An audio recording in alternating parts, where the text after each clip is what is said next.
दूर कहीं जंगल में एक पेड़ की डाली पर घोंसला बनाकर कोको चिड़िया अपने पति मोंटू कौवे के साथ रहती थी। उनकी एक बेटी भी थी जिसका नाम ब्रूनी था। ब्रूनी अभी बहुत छोटी थी। कोको चिड़िया और मोंटू कौवा अपनी बेटी ब्रूनी से बहुत ज़्यादा प्यार करते थे। एक दिन कोको चिड़िया अपनी सहेली के घर जा रही थी। तभी वह देखती है कि उसके पड़ोस में रहने वाली पूजा अपनी बेटी रानी के साथ बहुत बुरा बर्ताव कर रही थी, क्योंकि पूजा रानी की सौतेली माँ थी। उसकी सगी माँ मर चुकी थी। तब कोको सोचती है, कभी भी ऐसा वक्त मेरी बेटी पर ना आए। मैं अपनी बेटी से बहुत ज़्यादा प्यार करती हूँ। तब कोको अपने घर वापस आ जाती है और मोंटू से आकर बोलती है, सुनिए जी, तुम मेरे मरने के बाद दूसरी शादी मत करना, वरना मेरी बेटी के साथ भी वही होगा जो पूजा अपनी बेटी के साथ कर रही थी। तब मोंटू बोलता है, पूजा क्या कर रही थी अपनी बेटी के साथ? तब कोको मोंटू को सारी बात बताती है। बोलती है कि पूजा अपनी बेटी को बहुत ज्यादा मार रही थी।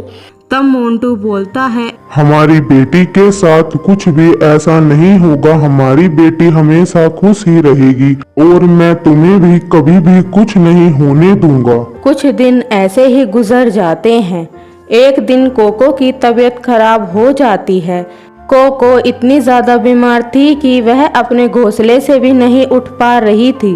धीरे धीरे कोको की इतनी ज्यादा तबीयत खराब हो जाती है कि वह एक दिन मर जाती है। मोंटू कौवा और ब्रूनी चिड़िया कोको को देखकर बहुत ज्यादा रोते हैं।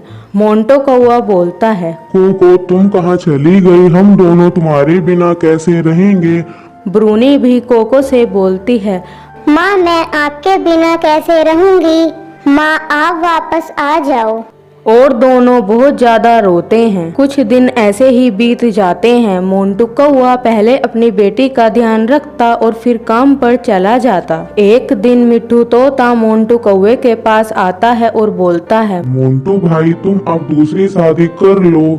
अभी ब्रूनी भी बहुत छोटी है, उसे माँ की कमी महसूस होती होगी।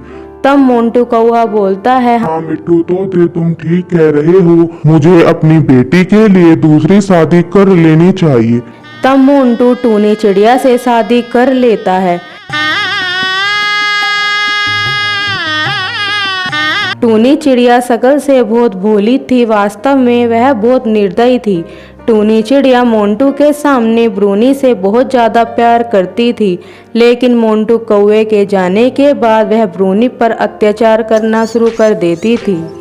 एक दिन टूनी चिड़िया ब्रूनी से कहती है, अरे ओ महारानी, पूरे घर की सफाई कर दे और उसके बाद खाना भी बना देना और मेरे पैर भी दबा देना, और अगर अपने बाप से कुछ कहा तो मैं तुझे मार डालूंगी, समझी? ब्रूनी घर का सारा काम करती थी और टूनी चिड़िया के डर की वजह से वह मोंटू से भी कुछ नहीं कहती थी और टूनी चिड़िया का अत्याचार सहन करती रहती थी। एक दिन ब्रूनी की तबीयत थोड़ी खराब थी। टूनी चिड़िया उससे घर का काम करने के लिए कहती है। तब ब्रूनी बोलती है, माँ मेरी तबीयत खराब है, मैं आज घर का काम नहीं कर पाऊंगी, आज घर का काम आप कर लो। ब्रूनी की ये बातें सुनकर टूनी चिड़िया गुस्सा हो जाती है और गुस्से में वह ब्रूनी को पीटना शुरू कर देती है। उसी समय मोंटू कौवा किसी काम से अपने घर वापस आ जाता है। जब वह टूनी चिड़िया को अपनी बेटी के साथ अत्याचार करते हुए देखता है तो वह गुस्से से आग बबूला हो जाता है और टूनी चिड़िया से कहता है, मैंने अपनी बेटी के लिए तुमसे शादी की थी और तुम मेरी बेटी के साथ इतना बुरा बर्ताव करती हो। तुम यहाँ से अभी और इसी वक्त चली जाओ। आज के बाद तुम्हारा और मेरा कोई रिश्ता नहीं है।